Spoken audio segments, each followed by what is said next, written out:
Phalaenopsis maculatus prefer sugar beans to lay their eggs on. They are usually found in tropical habitats. They are used in laboratory tests. The female adult beetles inject their larvae into the endosperm of the bean from which larvae pupate. Females prefer the larvae on beans that show potential for the success of their offspring. Bean beetle larvae feed on starches in sperms. Sugar is a disaccharide is composed of glucose and fructose. It may be possible that the larvae would be able to feed on sugar as well. The objective is to determine whether or not the adult bean beetles prefer a sugar-rich environment. We are able to determine if there is a preference of habitat to ensure success of offspring. Bee beetles act as a patch of sorts.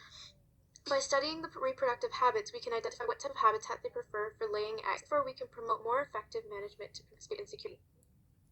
Taken together, this leads us to hypothesize that one place greater number of C. maculatus will be seen near sugar rather than regular beans. A more carbohydrate-rich bean may be selected for, as females have been shown to regard seeds that maximize the amount of resources allocated to each offspring. We had 3 experimental plates, each sectioned into thirds. A neutral middle where 8 beetles were added aside with 23 beans coated in sugar solution and a good side with normal 23 beans. The sugar beans were made by being soaked in a solution of 10 to 50 sugar water for 5 minutes. We allowed beans to remain in the plate for 10 minutes, recording the amount of beetles at each section every minute. We took a video to capture this behavior.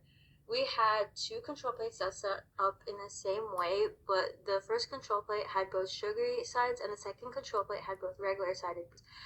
We were hoping to see a 50-50 preference in the control, so any preference seen in the experimental plates would be only because one sugar. Okay, maculatus showed no preference for dry beans or sugar-soaked beans. Over the 10 minutes, the average number of beetles on the sugary beans was 5.42, whereas average of dry beans was 2.32, which was consistently lower than the sugary beans. Finally, the average in the no bean area was 0.26. Though it seems like there was a preference for the sugary-soaked beans, the movement from side to side was almost non-existent, which is why the number stayed consistent for each group as seen in Figure 1. The side the beetle initially went to, it remained on. Furthermore, an ANOVA test with replication was conducted that allowed us to conduct a 3-way comparison of the factors.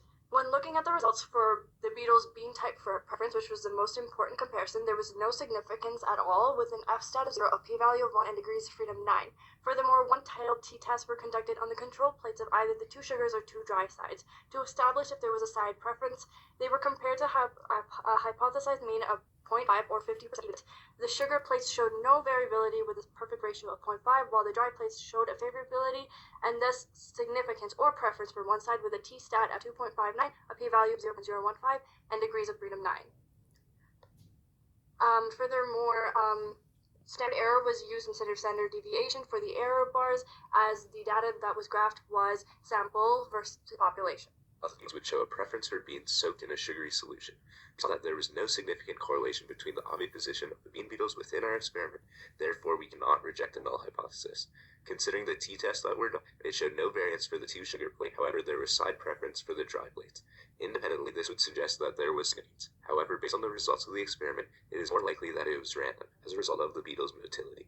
In a similar experiment to ours, the bean beetle, Epilecana varibestis beetle, showed a significant affinity to laying eggs and being attracted to plants with a higher sucrose concentration. Bean beetle larvae, C. maculatus, have a higher chance of survival when laid on a larger bean without any eggs already present. The adult beetle showed a significant correlation of choosing the bean with the least amount of eggs laid and the largest size.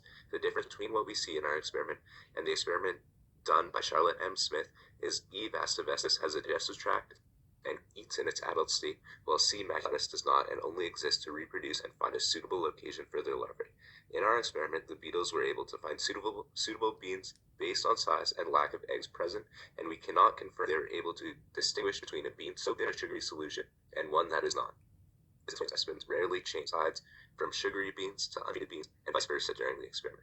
The experiment had faced problems with our data due to flaws in our technique in handling the bean beetles and the execution of the methods. Explanations for the issues in our results stemmed from problems with importing the samples in a way that made errors common, non-efficient method of gathering samples, and a limited time for each test batch.